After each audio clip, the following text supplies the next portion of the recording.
ഇറാന്റെ ഷാഹിദ് 136, 236 ഡ്രോൺ സീരീസിനെ കുറിച്ച് നമുക്കറിയാം. റഷ്യ ഇതിനെ സെറാൻ എന്ന പേരിൽ അവരുടെ രാജ്യത്ത് ലൈസൻസോടുകൂടി നിർമ്മിക്കുന്നുണ്ട്. ഇതിൽ പ്രധാനപ്പെട്ട ഒരു അപ്ഡേറ്റ് വന്നത് റഷ്യ ഉക്രൈൻ യുദ്ധം ആരംഭിച്ചതിനു ശേഷം കഴിഞ്ഞ 6 മാസത്തിനുള്ളിൽ റഷ്യൻ ഡ്രോൺ മിസൈലുകളുടെ കൃത്യത എന്നത് വളരെയധികം വർദ്ധിച്ചിട്ടുണ്ട്. 6-7 മീറ്റർ അകലെ വീണുകൊണ്ടിരുന്ന ഡ്രോൺ റഷ്യയുടെ ടെക്നോളജി അപ്ഡേറ്റ് കാരണം വെറും 2 മീറ്ററിനുള്ളിൽ അതിന്റെ ഇമ്പാക്ട് സൃഷ്ടിക്കുന്നുണ്ട്. ഇത് ഒരു സാധാരണ കാര്യമേ അല്ല. ഉക്രൈന്റെ വ്യോമ പ്രതിരോധ സംവിധാനങ്ങൾക്കെതിരെയും ഉക്രൈന്റെ പ്രധാന കമാൻഡ് സെന്ററുകൾക്കെതിരെയും റഷ്യയുടെ കൃത്യമായ ആക്രമണത്തിന്റെ തീവ്രത വർദ്ധിച്ചിട്ടുണ്ട്. അതിന് ഒരു ഉദാഹരണമാണ് അടുത്തിടെ ഉക്രൈനിൽ സംഭവിച്ച വൻ പവർ ഗ്രിഡ് അറ്റാക്ക്. അതും 1 ഇഞ്ച് വ്യത്യാസം പോലും ഇല്ലാതെ ഉക്രൈന്റെ എല്ലാ പവർ സ്റ്റേഷനും റഷ്യ ആക്രമിച്ചു. ഈ ഒരു ആക്രമണം അവസാനിച്ചു. എന്നാൽ റഷ്യ ഇതിൽ എത്രത്തോളം കൃത്യമായി ആക്രമിച്ചിട്ടുണ്ട്, ഇതിന് റഷ്യ ഉപയോഗിച്ച യുദ്ധതന്ത്രങ്ങൾ എന്തെല്ലാം, ഇവയെക്കുറിച്ചാണ് ഈ ഒരു വീഡിയോയിലൂടെ വിശദമായി അറിയാൻ പോകുന്നത്.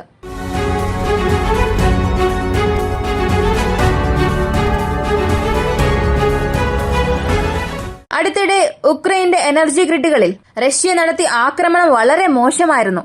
തീർച്ചയായും അത് ശിക്ഷിക്കപ്പെടേണ്ട ഒന്ന് തന്നെയാണ്. കാരണം 12 ലക്ഷം ജനങ്ങൾ ജീവിക്കുന്ന ഒരു പ്രദേശത്ത് അവിടെ ഒരു വൈദ്യുതി തടസ്സം സംഭവിച്ചു എന്ന് പറയുമ്പോൾ 2 രാജ്യങ്ങൾക്കിടയിലെ പ്രശ്നം അവിടെ പൊതുജനങ്ങളെയാണ് ബാധിക്കുന്നത്.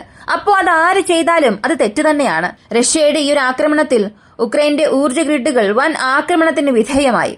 പ്രധാനമായും 7 സ്ഥലങ്ങളിൽ അതീവ കൃത്യതയോടുകൂടിയാണ് ഈ ഒരു ആക്രമണം നടത്തിയത്. നിക്കോളോ മേഖലയിൽ കാലിബർ ക്രൂയിസ് മിസൈൽ 330 കിലോവാട്ട് സബ്സ്റ്റേഷനിൽ പതിച്ചു. അവിടെയുള്ള ഓട്ടോ ട്രാൻസ്ഫോർമർ യൂണിറ്റുകളെല്ലാം നശിച്ചു. അതേ രീതിയിൽ ക്രൂഹോവോറോസ് മേഖലയിൽ 2 കാലിബർ ക്രൂയിസ് മിസൈലുകൾ ചെഡസ്കോവിൽ തൊടുത്തുവിട്ടു.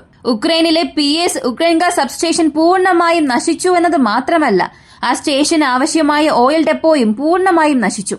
ലുട്സ് മേഖലയിൽ കാലിബർ മിസൈൽ നടത്തിയ ആക്രമണത്തിൽ സെവറേനിയ സബ്സ്റ്റേഷൻ 80% വരെ കേടുപാടുകൾ സംഭവിച്ചു.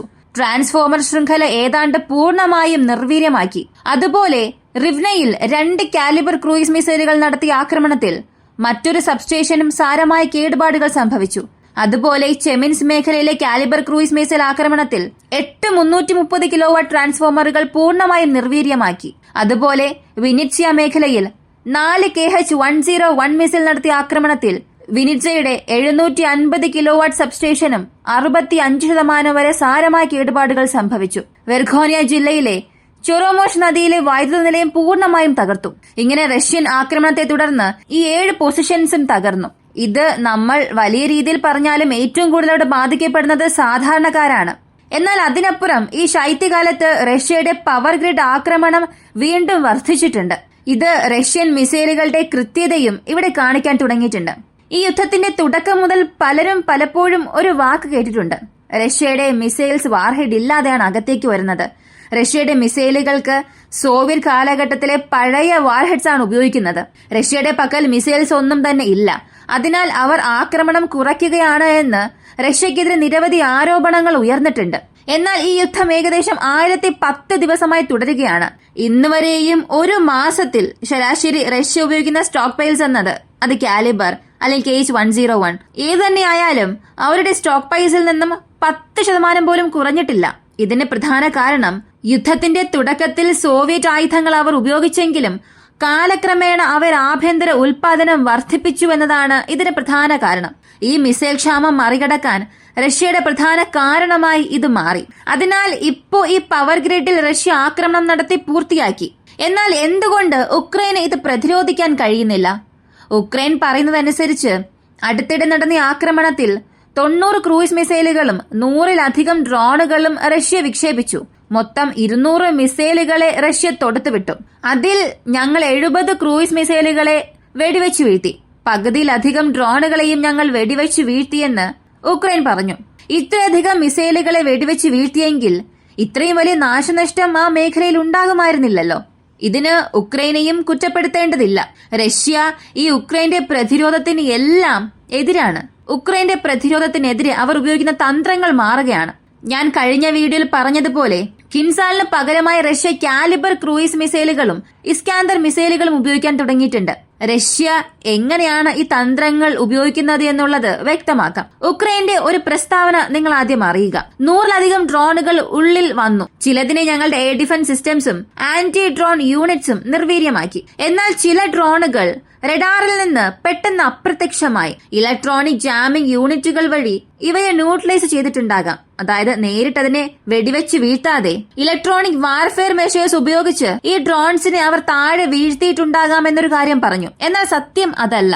ആ ഡ്രോൺസ് അവിടെ ഇലക്ട്രോണിക് വാർഫെയർസ് കാരണം ന്യൂട്രലൈസ് ചെയ്തിട്ടില്ല. റഷ്യ കൂടുതൽ സ്വാം ഡ്രോൺസ് അകത്തേക്ക് അയച്ചപ്പോൾ അതാണ് ഉക്രൈന് വലിയൊരു പ്രശ്നമായി മാറിയത്. ഇതിനകം തെർമോബാറിക് വാർഹെഡുകൾ അവർ ഉപയോഗിച്ചിട്ടുണ്ട്. അതുപോലെ സർവൈലൻസ് ഇൻഫോർമേഷൻ ഗ്യാതറിംഗ് ഡ്രോൺസും ഇവർ ഇതുമായി ചേർത്ത് അയച്ചു. ഇങ്ങനെ അയക്കുന്ന ഡ്രോൺസ് വ്യോമ പ്രതിരോധ സംവിധാനങ്ങൾ എവിടെയാണ് സജീവമാകുന്നത് എന്ന് ശ്രദ്ധിക്കും. സത്യം പറഞ്ഞാൽ ആക്രമണമല്ല ഈ ഡ്രോണുകളുടെ ലക്ഷ്യം. വ്യോമ പ്രതിരോധ സംവിധാനങ്ങൾ എവിടെയാണ് ഉള്ളതെന്ന് കണ്ടെത്തുക. ഇങ്ങനെ ഈ ഡ്രോണുകളെ റഷ്യയിൽ നിന്നും ഉക്രൈനിലേക്ക് ഒരു കൂട്ടമായി അയക്കുന്നു. ഇങ്ങനെ അയച്ചതിനു ശേഷം ഈ ഡ്രോൺസ് രഹസ്യ വിവരങ്ങൾ ശേഖരിച്ചതിനു ശേഷം എവിടെ നിന്നെല്ലാമാണോ റഷ്യൻ ഡ്രോൺസിനെ ന്യൂട്രലൈസ് ചെയ്യാൻ എയർ ഡിഫൻസ് സിസ്റ്റം ആക്ടിവേറ്റ് ചെയ്തിട്ടുള്ളത്, ഇവയുടെ എല്ലാം ഇന്റലിജൻസ് ഇൻപുട്ട് ലഭിച്ചതിനു ശേഷം ഒന്നുകിൽ അവർ റഷ്യൻ പ്രദേശങ്ങളിലേക്ക് തിരികെ പോകുന്നു, അല്ലെങ്കിൽ അവർ ബലറസിന്റെ വ്യോമാതിർത്തിയിൽ പ്രവേശിക്കും. ഈ ഡ്രോണുകൾ ബലറസിൽ എത്തിക്കഴിഞ്ഞാൽ എന്ത് സംഭവിക്കുമെന്ന് അറിയില്ല. എന്നാൽ ഇതുവരെയും ഏകദേശം 140 ഡ്രോണുകൾ വരെ ബലറസിന്റെ എയർ സ്പേസിൽ പ്രവേശിച്ചിട്ടുണ്ട്. അതും ഒരു മാസത്തിൽ മാത്രം. റഷ്യ ഉക്രൈനിൽ ലോഞ്ച് ചെയ്തതിൽ ബലറസ് എയർ സ്പേസിനുള്ളിൽ കടന്നത് 140 എണ്ണമാണ്. ദിശ മാറിപ്പോയതൊന്നും അല്ല. അറിഞ്ഞുകൊണ്ട് തന്നെ ബലറസ് എയർ സ്പേസിനുള്ളിലേക്ക് എൻ്റർ ആയി. അപ്പോൾ ഈ കോർഡിനേറ്റ്സ് ഉപയോഗിച്ച് റഷ്യ വീണ്ടും അവിടെ സ്ട്രൈക്ക് ചെയ്യുന്നു. ഇത്തവണ അവർ ഇസ്കാന്ദർ ബാലിസ്റ്റിക് മിസൈൽസ് വിക്ഷേപിച്ചു. ഹൈപ്പർസോണിക് മിസൈലുകളെ സംബന്ധിച്ച് ഹൈപ്പർസോണിക് മിസൈലുകൾ അവിടെ വരുമ്പോൾ കിൻസാലിന്റെ ജോലി അവിടെ അധികമില്ല. കാരണം കിൻസാൽ മിസൈൽസ് വളരെ ചിലവേറിയതാണ്. ഒരു കിൻസാൽ ഹൈപ്പർസോണിക് മിസൈൽ തൊടുത്തുവിട്ടാൽ അതിനായിട്ടുള്ള ടാർഗറ്റ് വാല്യൂ ഉണ്ടാകണം. വളരെ പ്രധാനപ്പെട്ട സെന്റേഴ്സ്, സർക്കാർ കെട്ടിടമോ ബങ്കറുകളിലോ ഇടിക്കാനായി നമുക്ക് അതിനെ ഉപയോഗിക്കാം. എന്നാൽ കുറഞ്ഞ മൂല്യമുള്ള ലക്ഷ്യങ്ങൾക്കായി അവർക്കത് ഉപയോഗിക്കാൻ കഴിയില്ല. റഷ്യക്ക് തന്നെ അതൊരു തിരിച്ചടിയായി മാറും. അതുകൊണ്ടാണ് ഇവിടെ കിൻസാൽ ഹൈപ്പർസോണിക് മിസൈൽസ് ഉപയോഗിക്കാത്തത്. ഇതൊരു കാരണമാണ്. മറ്റൊരു പ്രധാനപ്പെട്ട കാരണം MiG-31 നിന്ന് മാത്രമേ കിൻസാൽ വിക്ഷേപിക്കാനാവുകയുള്ളൂ. ഇനി കിൻസാൽ വിക്ഷേപിച്ചാൽ ഈ വിമാനങ്ങൾ എയർബേസിൽ നിന്നും തിരിച്ച് അടുത്ത സെക്കൻഡ് മുതൽ തന്നെ നാറ്റോയിൽ സ്ഥിതി ചെയ്യുന്ന അമേരിക്കയുടെ എവാക് സിസ്റ്റത്തിനും റഡാർസിനും ഇതിന്റെ ഇന്റലിജൻസ് ഇൻപുട്ട് ലഭിക്കും. ഉടനെ ഉക്രൈനിലേക്ക് വിവരങ്ങൾ പോകും. അകത്ത് ഒരു മിസൈൽ ആക്രമണം നടത്താൻ പോകുന്നു എന്നുള്ളത് മനസ്സിലാക്കി ആ മിസൈൽ ലോഞ്ച് ചെയ്യുന്നത് വരെ ആ വിമാനത്തെ ട്രാക്ക് ചെയ്യാൻ തുടങ്ങും. അപ്പോ എവിടെ ആക്രമിക്കാൻ പോകുന്നു എന്നുള്ള കോർഡിനേറ്റ്സ് ഉക്രൈനിൽ ലഭിക്കും. അതിനാൽ റഷ്യക്ക് ഉക്രൈന് കനത്ത തിരിച്ചടി നൽകാൻ കഴിയില്ല. അതിനാൽ അവർ ഉക്രൈന്റെ വ്യോമ പ്രതിരോധ സംവിധാനത്തിന് നേരെ ഇസ്കാന്ദർ മിസൈലുകൾ തൊടുത്തുവിടുകയാണ്. കിൻസാലിനെ അവിടെ ഒഴിവാക്കി. ഉക്രൈന്റെ പ്രധാന യൂണിറ്റുകൾക്ക് നേരെ അവർ ഈ മിസൈലുകൾ അയക്കാൻ തുടങ്ങി. മിസൈലുകളുടെ വിഭാഗം ഇങ്ങനെയാണെങ്കിൽ ഡ്രോൺസ് ആണ് ഇവിടെ ഒരു ഗെയിം ചേഞ്ചറായി മാറുന്നത്. ഷാഹിദ് ഡ്രോണുകളെ സംബന്ധിച്ച് പാട്രിയോട്ടിനെ അത് വളരെ കുഴപ്പിക്കുന്നുണ്ട്. പാട്രിയോട്ടിനെ സാച്ചുറേറ്റ് ചെയ്യുന്നതിൽ ഒരു പ്രധാന പങ്ക് വഹിക്കുന്നുണ്ട്. പൊതുവെ പാട്രിയോട്ടിനെ ന്യൂട്രലൈസ് ചെയ്യണമെന്നുണ്ടെങ്കിൽ രണ്ട് വഴി മാത്രമാണുള്ളത്. ഒന്നുകിൽ പാട്രിയോട്ടിന്റെ പ്രതിരോധം തകർത്ത് അതിനെ അകത്ത് കടന്ന് ആക്രമിക്കുക, അതല്ലെങ്കിൽ ഈ പാട്രിയോട്ടിനെ പറ്റിച്ചുകൊണ്ട് അകത്തേക്ക് വരുന്ന ടാർഗറ്റ് ഞാനല്ല, അകത്തേക്ക് ടാർഗറ്റ് ഒന്നും വരുന്നില്ല എന്ന് അതിനെ വിശ്വസിപ്പിച്ചുകൊണ്ട് അതിനെ ആക്രമിക്കുക. ഇവ രണ്ടിനും ഷാഹിദ് ഡ്രോൺസ് ഉപയോഗിക്കുന്നതിന് പകരം ഷാഹിദിന്റെ അപ്ഡേറ്റഡ് വേരിയന്റ് അല്ലെങ്കിൽ റഷ്യൻ വേർഷനായ ജെറാനാണ് കൂടുതൽ നേട്ടം നൽകാൻ തുടങ്ങിയത്. അകത്തേക്ക് ഒരുപാട് ഡ്രോൺസ് വരുമ്പോൾ തീർച്ചയായും പാട്രിയോട്ട് എന്നല്ല S-400 ആയാലും അത് സാച്ചുറേറ്റ് ആകും. എന്നാൽ അങ്ങനെ സാച്ചുറേറ്റ് ആകുമ്പോൾ അതിന്റെ റെസ്പോൺസ് എങ്ങനെയായിരിക്കും, അതിനെ ചുറ്റി എത്ര പോയിന്റ് ഡിഫൻസ് സിസ്റ്റം ഉണ്ടെന്നുള്ളതാണ് ഇവിടെ യഥാർത്ഥ കാര്യം. ഒരു എയർ ഡിഫൻസ് സിസ്റ്റം ഒറ്റയ്ക്കിരിക്കുകയാണെങ്കിൽ, അതിപ്പോ എത്ര വലിയ ആളാണെങ്കിലും നിങ്ങൾക്ക് ചുറ്റും ഒരു സുരക്ഷയില്ല. നിങ്ങൾ അവിടെ ഒറ്റയ്ക്കാണ് ഉള്ളതെങ്കിൽ ഒരു മുതിർന്ന ആളെ തല്ലാൻ 10-20 ചെറിയ കുട്ടികൾ തന്നെ മതിയാകും. ഇവിടെയും സമാനമായ ഒരു കഥയാണ്. ധാരാളം ഡ്രോണുകൾ അകത്തേക്ക് വരുമ്പോൾ പാട്രിയോട്ട് ഉപയോഗശൂന്യമായി മാറും. കൂടാതെ ജറാനിൽ 4G മോഡം ഉപയോഗിച്ചിട്ടുള്ളതുകൊണ്ട് എവിടെ നിന്നെല്ലാമാണോ ടാർഗറ്റ് കോർഡിനേറ്റ്സ് ലഭിക്കുന്നത്, എവിടെയെല്ലാമാണോ കമ്മ്യൂണിക്കേഷൻ ലഭിക്കുന്നത്, അതിനനുസരിച്ച് അതിന്റെ പ്രീ പ്ലാൻഡ് പാത്ത് വിട്ട് ഓപ്പറേറ്റർ മോഡിലേക്ക് പോകും.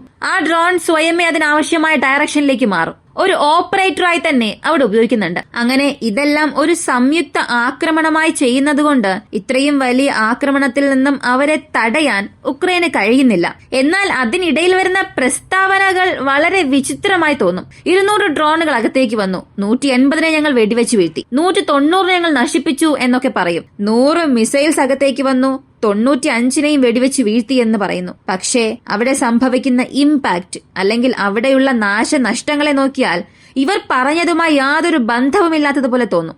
ഇവയെല്ലാം ഒരേയൊരു പോയിന്റിലേക്കാണ് വന്നു നിൽക്കുന്നത്. ഉക്രൈൻ പറയുന്ന വാർത്തകൾ അതുപോലെ തന്നെ പബ്ലിഷ് ചെയ്യുന്ന പാശ്ചാത്യ മാധ്യമങ്ങൾ. ഉക്രൈൻ റഷ്യയെ ആക്രമിച്ചാൽ അത് ഫോട്ടോ എവിഡൻസോടുകൂടി പുറത്തുവിടുന്ന വെസ്റ്റേൺ മീഡിയാസ് റഷ്യ ഉക്രൈനുള്ളിൽ ഏതൊരു സ്ട്രൈക്ക് ചെയ്താലും അതിനെക്കുറിച്ചുള്ള ഒരു വാർത്തയും പുറത്തു കൊടുക്കില്ല. ഒരേ ഒരു ഫോട്ടോ ലഭിക്കാൻ പോലും അത്രയേറെ പ്രയാസമായിരിക്കും. എന്നാൽ റഷ്യയ്ക്കുള്ളിൽ ഒരു അറ്റാക്ക് നടത്തി റഷ്യയെ സംബന്ധിക്കുന്ന ഒരു ചെറിയ വാർത്ത ലഭിച്ചാൽ പോലും മുഴുവൻ ഓൺലൈൻ സമൂഹവും അവിടെ വളരെ തിരക്കിലായിരിക്കും. ഇങ്ങനെയാണ് റഷ്യ ഉക്രൈൻ യുദ്ധത്തിൽ മാധ്യമങ്ങൾ പ്രവർത്തിക്കുന്നത്. ഈ ഒരു വീഡിയോയെ കുറിച്ചുള്ള നിങ്ങളുടെ അഭിപ്രായം കമന്റിൽ പറയുക. വീഡിയോ ഇഷ്ടമായാൽ ലൈക്ക് ചെയ്യുക, ഷെയർ ചെയ്യുക. നമ്മുടെ ചാനൽ ആദ്യമായി കാണുന്നവരാണെങ്കിൽ മറക്കാതെ സബ്സ്ക്രൈബ് ചെയ്ത് സപ്പോർട്ട് ചെയ്യുക. മറ്റൊരു വീഡിയോയുമായി വീണ്ടും കാണാം.